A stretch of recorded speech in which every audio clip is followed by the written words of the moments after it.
تفتى بجماله حسنة جميع خصاله صلوا عليه وآله لا إله إلا الله لا إله إلا الله لا إله إلا الله لا إله إلا الله لا إله إلا الله لا إله إلا الله لا إله إلا الله لا إله إلا الله محمد رسول الله صلى الله عليه وسلم বাগদাও ডালার পার পুরাতন জামে মসজিদ এর উদ্যোগে বার্ষিক ওয়াজ মাহফিল আজকের সম্মানিত সভাপতি সাহেব এবং আমার সামনে বসা দূর দূরান্ত থেকে আগত মুরব্বিয়ান ইজত আলেম উলামা ইকরাম ও শিশু ভাইয়েরা, সর্বপ্রথম মহান আল্লাহ পাক রব্বুল আলামিনের দরবারে শুকরিয়া আদায় করি যে মহান আল্লাহ পাক রব্বুল আলামিন আপনাকে আমাকে বহু যাই জামালা উপাসনা ফাসাদ থেকে যাচাই এবং বাছাই করে আজকের এই কোরআনের মজলিসে নবীর বাগানে আসার এবং বসার তৌফিক দিয়েছেন। এজন্য সেই মহান রবের দরবারে শুকরিয়া আদায় করি সকলে বলে আলহামদুলিল্লাহ। আল্লাহ পাক রব্বুল আলামিন বলেন, আমার যে বান্দা আমার নিয়ামত পাইয়া সেই নিয়ামতের শুকরিয়া আদায় করে আমি আল্লাহ তাআলা তার জন্য আরো নিয়ামত বাড়িয়ে দেই। সকলে বলে সুবহানাল্লাহ।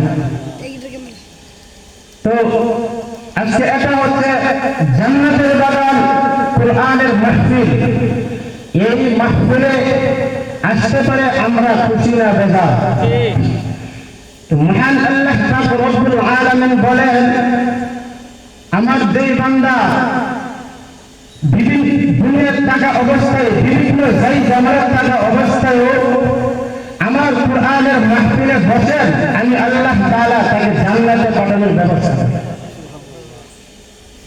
যেই বান্দা আল্লাহ পাক রব্বুল আলামিনকে রাজি এবং খুশি করার জন্য আল্লাহর ইবাদত করে, আল্লাহ পাক রব্বুল আলামিন বলেন আমি আল্লাহ তাআলা তাকে আমি আল্লাহ পাক রব্বুল আলামিন রাজি এবং খুশি করার জন্য তার জন্য একটা জান্নাত রাখি।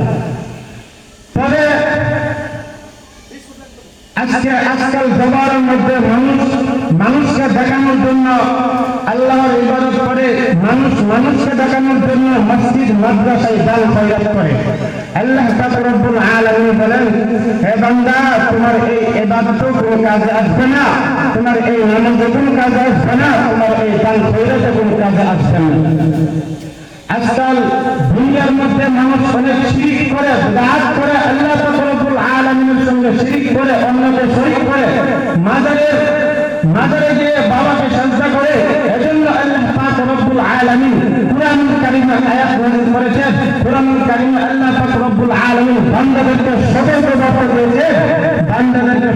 করে দিয়েছেন, ইন্নাল্লাহা লা ইয়াগফিরু আন ইউশরাকা বিহি ওয়া ইয়াগফিরু মা দুনা যালিকা লিমান ইয়াশা। নিশ্চয়ই যেই বান্দা শিরক করবে আমি আল্লাহ তাআলা তাকে জান্নাত দেব না, আমি আল্লাহ তাআলা তাকে ক্ষমা করব না। তবে শিরক ব্যতীত যদি অন্য গুনাহ করে তাহলে আমি আল্লাহ পাক রব্বুল আলামিন যদি চাই তাহলে তাকে মাফ করে দিতে পারি। তবে শিরক যদি করে তাহলে আমি আল্লাহ পাক তাকে মাফ করব না। ভাইরা বন্ধুরা আমার, বর্তমান জামানার মধ্যে দেখা যায় যে বেশিরভাগ মানুষ শিরকে লিপ্ত বেশি, বিদআতের লিপ্ত বেশি, মাজারে গিয়ে সেজদা দেয় আর শিরক করে বাবাকে গিয়ে সেজদা দিয়ে বলে বাবা আমাদের একটা সন্তান। কিন্তু এজন্যই আল্লাহ পাক রব্বুল আলামিন কোরআনের আয়াত নাযিল করেছেন আর বলছেন তোমরা শিরক করো না, আর যে শিরক করবে তাকে আমি ক্ষমা করব না। তবে শিরক ব্যতীত যদি অন্য কোনো গুনাহ করো আমি আল্লাহ পাক যদি চাই তাহলে তোমাকে মাফ করব, করে দিতে পারি। আল্লাহ পাক রব্বুল আলামিন কোরআনে এজন্যই বান্দাদেরকে সতর্ক করার জন্য আয়াতটুকু নাযিল করেছেন। ভাইরা বন্ধুরা আমার, আল্লাহ পাক রব্বুল আলামিন বলে যে শিরক করে তাকে আমি ক্ষমা করব না। দ্বিতীয়ত, যে মা বাবার হক আদায় করে না, মা বাবাকে যতটুকু শ্রদ্ধা করে ততটুকু শ্রদ্ধা করে না, আমি আল্লাহ পাক রব্বুল আলামিন তাকে ক্ষমা করব না। যেহেতু একটা মা আপনাকে আমাকে 10 মাস 10 দিন এই গর্ভের মধ্যে রেখেছেন, আপনার বাবা আমার বাবা আমাকে যেহেতু 10 মাস, আমার মা যখন 10 মাস 10 দিন গর্ভে রাখলেন, রাখার পর যখন আমি দুনিয়াতে আসলাম, দুনিয়াতে আসার পর থেকে নিয়ে আবার মৃত্যুর আগ পর্যন্ত, আমার কামাই বেশি করার আগ পর্যন্ত, আমার বাবা বৃদ্ধ হওয়ার আগ পর্যন্ত আমাকে আমার বাবা লালন পালন করেছেন। শুধু লালন পালনই করেন নাই, আমাকে আমার বাবা মাদ্রাসায় পড়িয়েছেন, আমাকে আমার বাবা আমার জন্য অনেক কিছু করেছেন। এজন্য আল্লাহ পাক রব্বুল আলামিন বলেন, যদি মা বাবার হক তুমি আদায় না করো, তাহলে আমি আল্লাহ তাআলাও তোমাকে ক্ষমা করব না। এক নম্বর, যদি আমি আল্লাহর সাথে শিরিক করো, আমি আল্লাহ তোমাকে ক্ষমা করব না।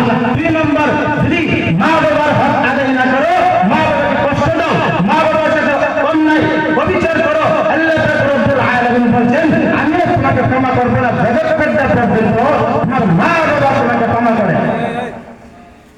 এমনকি আল্লাহ পাক রব্বুল আলামিন আরো বলেন, তুমি যদি অন্যের হক না মারো, তুমি যদি অন্যের জায়গা যদি মারো, তাহলে আমি আল্লাহ তোমাকে ক্ষমা করব না যতক্ষণ পর্যন্ত কিয়ামতের ময়দানে ও তোমাকে ক্ষমা না করবে। ও তুমি যার হক মারছো, ও যদি তোমাকে ক্ষমা করে, আমি আল্লাহ পাক রব্বুল আলামিন তোমাকে ক্ষমা করে দেব। তাতে আমার কোনো আফসোস নাই। ভাইরা বন্ধুরা আমার, বর্তমানে দেখা যাচ্ছে যে ভাই আরেক ভাইয়ের জমিন মারতেছে, এক ভাই আরেক ভাইয়ের টাকা মারতেছে, এক ভাই আরেক ভাইয়ের সাথে জুলুম করতেছে, বড় বড় কিছু জমি ছোট ভাইয়ের সাথে জুলুম করতেছে। ওই জুলুম জমিদেরকে আল্লাহ পাক রব্বুল আলামিন জান্নাতে দিবেন না, হত্যাকারীদেরকে আল্লাহ পাক রব্বুল আলামিন জান্নাতে দিবেন না। ভাইরা বন্ধুরা আমার, একবার এটা চিন্তা করা দরকার, আমরা কার উম্মত? আমাদের নবী রাসূল করিম সাল্লাল্লাহু আলাইহি ওয়াসাল্লাম তো কার সাথে জুলুম করেছেন? নবী করিম সাল্লাল্লাহু আলাইহি ওয়াসাল্লাম কেউ কাদের কুফররা গালি দিতেন, নবী করিম সাল্লাল্লাহু আলাইহি ওয়াসাল্লাম তাদেরকে সালাম দিয়ে ছেড়ে দিতেন। নবী করিম সাল্লাল্লাহু আলাইহি ওয়াসাল্লাম কখনো মানুষের সাথে খারাপ ব্যবহার করেননি। নবী করিম সাল্লাল্লাহু আলাইহি ওয়াসাল্লাম যখন দিনের দাওয়াত দিতেন, তখন কাদের কুফররা আমার নবী করিম সাল্লাল্লাহু আলাইহি ওয়াসাল্লামকে বলেন পাগল। শিশু বাচ্চাদেরকে শিখিয়ে দিতেন, ওই মুহাম্মদকে এটাও মুহাম্মদের উপর পাগল নিয়োগ করো, মুহাম্মদ পাগল হয়ে গেছে। নাউযুবিল্লাহি মিন যালিক। নবী করিম সাল্লাল্লাহু আলাইহি ওয়াসাল্লাম কে কাফের কুফররা পাগল করে দিত। নবী করিম সাল্লাল্লাহু আলাইহি ওয়াসাল্লাম দিনের জন্য অনেক কষ্ট করেছেন। নবী করিম সাল্লাল্লাহু আলাইহি ওয়াসাল্লাম যখন দুনিয়াতে আসবেন, আসার আগে নবী করিম সাল্লাল্লাহু আলাইহি ওয়াসাল্লাম এর পিতা আব্দুল্লাহ দুনিয়া থেকে চলে গেছেন। নবী করিম সাল্লাল্লাহু আলাইহি ওয়াসাল্লাম যখন দুনিয়াতে আসলেন, আসার 3 বছর পরে নবী করিম সাল্লাল্লাহু আলাইহি ওয়াসাল্লামের মাও ইন্তেকাল করেছেন।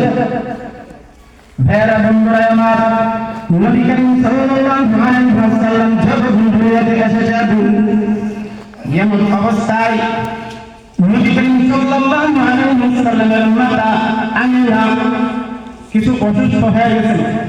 মক্কার সিস্টেম ছিল, যখন একটা শিশু জন্ম নেয়, মক্কার অন্য অন্য মহিলা যারা তাদেরকে দুধপান করানোর জন্য শিশুদেরকে নিয়ে চলে যেত। যখন মুহাম্মদুর রাসূলুল্লাহ সাল্লাল্লাহু আলাইহি ওয়াসাল্লাম দুনিয়ার মধ্যে আসলেন, দুনিয়ার মধ্যে আসার পর যখন মহিলারা বাচ্চা শিশু বাচ্চা তালাশ করতেছিল, অনেক মহিলারা আমিনার কাছে আসছে। আমিনার কাছে আসার পর দেখলেন মুহাম্মদের বাবা নাই, মুহাম্মদের বাবা নাই।